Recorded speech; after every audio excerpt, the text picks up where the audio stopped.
What's going on, everyone? So today we're diving into something that's been blowing up my DMs lately. Bittensor subnet tokens and whether they're actually worth the hype or if we're all just gambling on AI buzzwords. Look, I'll be straight with you. This stuff is complicated, but I'm gonna break it down so even your cousin who only knows about Dogecoin can understand what's happening here. We're talking about tokens that are supposed to represent pieces of AI networks, and honestly, half the people buying them probably don't even know what they actually do. By the end of this video, you'll know how to spot the difference between a subnet token that might actually moon and one that's just riding the AI hype train straight to zero. Plus, I found this killer article from Unsupervised Capital that I'll link below, definitely worth checking out after this. Alright, let's get into it. So first things first, people keep asking me, are subnet tokens like Bitcoin? And honestly, that's like asking if Tesla stock is like gold bars. They're both valuable, but for completely different reasons. Bitcoin is basically digital gold, right? There's only ever going to be 21 million of them. The rules are set in stone, and people buy it because it's scarce, and everyone agrees it has value. It's simple. Well, as simple as revolutionary digital money can be. But subnet tokens? Dude, these things are wild. Instead of just being digital money, they represent ownership in AI networks that actually do stuff. Like one subnet might be really good at generating images, another might crush it at language processing, and another might be the go-to for analyzing data. Here's where it gets interesting. Bitcoin doesn't care if you use it or not. It just sits there being scarce and valuable. But subnet tokens? Their value is tied to how useful their AI network actually is. If nobody wants to use your subnet's AI services, your token is probably going to tank harder than my portfolio in 2022. And get this, while Bitcoin just prints new coins on a predictable schedule, subnet tokens have this crazy dynamic thing going on. The better your subnet performs, the more tokens it might get. It's like if Bitcoin gave extra rewards to the coolest miners, except instead of being cool, you have to build actually useful AI.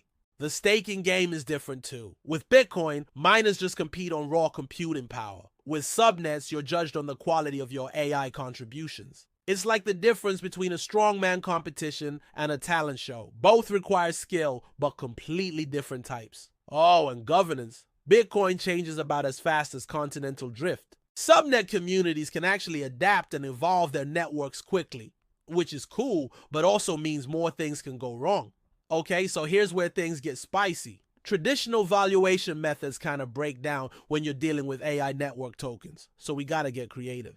First up, there's what I call the how busy is this thing method. Instead of looking at money transactions like with regular coins, we look at how much AI work is actually happening. Are people making API calls, running AI models? If your subnet token represents a network that nobody's using, that's probably not great for the price. But here's the catch. Sometimes being too useful can hurt the token price. If tokens move through the system super fast because everyone's using them, there might not be much buying pressure. It's like having a really popular restaurant where nobody sits down to eat. Lots of activity, but maybe not great for long-term value. Then there's the old school cash flow approach, but crypto style.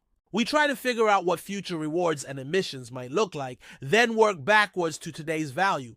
Problem is, these rewards can be all over the place and depend on validator opinions, which can be, let's say, subjective. My favorite approach is the how much of the AI pie can you eat method. We look at the total AI market that a subnet is going after, then guess what chunk they might grab? Language model subnet, they're competing for a slice of the NLP market. Computer vision subnet, they want some of that image recognition money. The token value should reflect how good they are at actually capturing and monetizing that market share. There's also this network effects thing. Basically, the more people use a network, the more valuable it becomes. Think Facebook in the early days. But with subnets, we gotta be careful about who we're counting. Are we talking about miners, validators, end users? Each subnet type has different network dynamics. Here's a fun one. The what would it cost to copy this approach? If you wanted to build a competing subnet from scratch, what would that run you? Not just the tech, but the data, the trained models, the community, all of it. Tokens should probably trade below that cost. Otherwise, someone would just build a competitor. And finally, there's the good old how does this compare to other subnets method. In the Bittensor ecosystem, subnets are literally ranked and compete against each other. The ones that consistently perform better should probably be worth more, right? All right, let's talk about everyone's favorite three letters, APY. annual percentage yield, or as I like to call it, the number that makes people do stupid things. High APY attracts money like honey attracts bears, but here's the thing. Not all APY is created equal. Some subnet tokens are offering crazy high yields, and you gotta ask yourself, where is this money actually coming from? If the APY comes from real people paying real money to use the AI services, that's actually pretty bullish. It means there's genuine demand and revenue flowing through the system. But if it's just new tokens being printed out of thin air to pay stakers, well, that's basically just inflation with extra steps. Here's the tricky part. High token prices actually make the APY look worse for new people jumping in, which can slow down new money coming in. But if prices drop, the APY looks better, which might attract new buyers. It's like a weird financial seesaw. You also gotta think about opportunity cost. These subnet tokens aren't just competing with each other, they're competing with everything else you could do with your money. When you can get 5% risk-free from treasury bills, your subnet token better be offering a lot more than that to justify the risk. And don't forget about lockup periods. Some of these high APY deals require you to lock up your tokens for months. That's great for reducing sell pressure, but it also means you're stuck if things go south. It's like being on a roller coaster. Might be fun, but you can't get off until the ride stops. Okay, here's where I might ruffle some feathers, but I gotta keep it real with you. I think most subnet tokens are currently priced on pure hopium rather than actual fundamentals. Don't get me wrong, the AI hype is real, and some of these projects are legitimately building cool stuff. But the market is pricing in perfect execution, massive adoption, and basically everything going right for the next 5 years. That's optimistic. I'm seeing subnet tokens with similar market caps despite having completely different levels of actual usage and capability. It's like if every restaurant in town had the same Yelp rating regardless of whether they serve gourmet meals or gas station hot dogs. The market hasn't figured out how to properly differentiate between the good and the garbage yet. Here's my controversial take. Most people buying subnet tokens right now have no idea what the underlying AI networks actually do. They see AI token and high APY and their brain turns off. That's not sustainable. But here's the flip side. The good projects in this space could absolutely explode in value.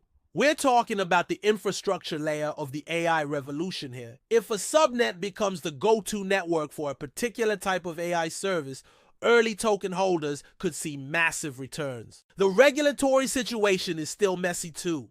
Nobody really knows if these tokens are securities, utilities, or something else entirely.